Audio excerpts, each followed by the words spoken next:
Okay, so Mr. Peter Obi, I'd also like you to sound off on probably some level of specifics as regards the kind of palliatives you'll have even put in there in the first place. What are the kind of targeted palliatives? And let's talk about this floating the naira, the exchange rate conundrum, where we are today. Things have gone really south. Formerly, naira to the dollar, we know the threshold as at 2015, but now it's over 1,000 naira to the dollar. The naira has taken a tremendous beating. What would you like to say about this? You've also talked about, fraudulent activities in the foreign exchange market and all of that. What would you do precisely, probably step-by-step empirical approach to the naira as we speak today? Well, again, my dear friend Rufai, congrats, I heard you're now a doctor. So you're going to be more difficult on dealing with. So let me tell you, Rufai, first is that you can't float a currency you don't have supply with.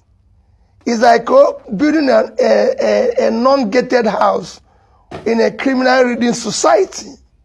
You have to have a defense mechanism. Nobody floats what you don't supply, you don't have supply. I believe, I wouldn't even, not just saying what we would have done, but I believe that now we have new CBN team. They have to look at the overall monetary policy, which, if they focus on their job, which is exchange rate, inflation, and everything, I know, it is again not something you announce haphazardly. It's something you look at. Nobody flows his currency without having adequate supply. When you don't have adequate supply, there were pressures, there were criminality in our exchange rate regime.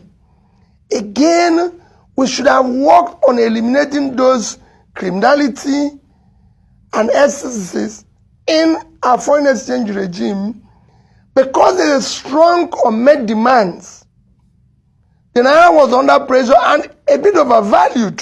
Everybody knew that.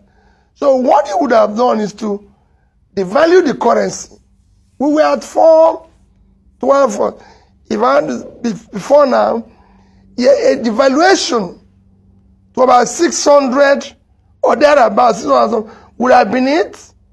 We are trying to manage the supply by making sure that we deal with issues, that is, what controls your exchange rate. The fact is a simple thing, is your reserve. And what controls your reserve is your export. You have avenues and things that you would have exported. You're supposed to export from your oil to other minerals to everything. Is to encourage those things that will help to start dealing with issue of any more foreign exchange while trying to manage what you have, rather than just leaving it open and say market forces. I can tell you, not even in the developed world have anybody left his currency to market forces, because sometimes they might not control it. And now it's because it's difficult to control, because you cannot reverse your policy that you've sent down. So that's why I said this is an announcement effect that would have been well thought through by a proper economic team and consultation properly before announcing. You don't just announce these things in a market square and say we're going to do this. Okay, Mr. Peter Obi. Governance is different from that. Mr. Peter Obi, I want to get you right, and that's why I asked specifics. Are you saying we should have devalued the currency to over 600 and go to look for money? That's what I would have done. Go and read my distance. Yes, I would have done that. So you're saying that go to look for money? I would have devalued the currency, still stay where we with a management form, making sure that whatever is available is used by the real sector.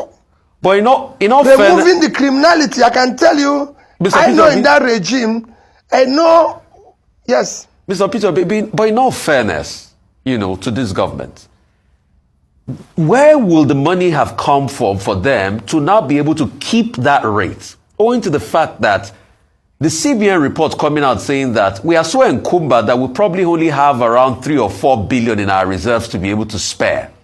So where will the money come to now defend the currency when we have a backlog of close to 6, 7, 8 billion dollars in the first place? So are you saying you will have borrowed more to now defend the currency? Rufai House, I'm involved a little bit in finance. And I know that in every country of the world, they're even trying to borrow money, even using a company.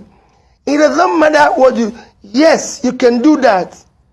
You are not borrowing to defend, just to defend the currency, but to stabilize it temporarily while you're working aggressively on your exports. It's not everywhere. We are not the first to do it. You can do that while you're working aggressively on your export, which, if you look at what people are stealing and doing today, if we're able to do it, and remember what I said, manage the criminality side of it, like whether it's rand tripping, anything. If you do it properly, I can tell you, you will be able to do it. And also, removing the fact that dollar has become what you can call underground currency of our economy. It shouldn't be. We have a currency called Naira. So you should remove it. All these things that people are using dollars to do, which are not productive, should be removed. If you remove it, I can assure you can strengthen the currency. But you have today, even if you want to do party primary, people are sharing dollars. If you have these people, that is not our currency. And that should be a stiff penalty in dealing with that issue. If people earn it legitimately, let them spend it the way they want. If people are doing business and earn it, let them spend it the way they want. But in a situation where it has become even a means of, call it corruption and criminality in our system, we should be carefully manage it.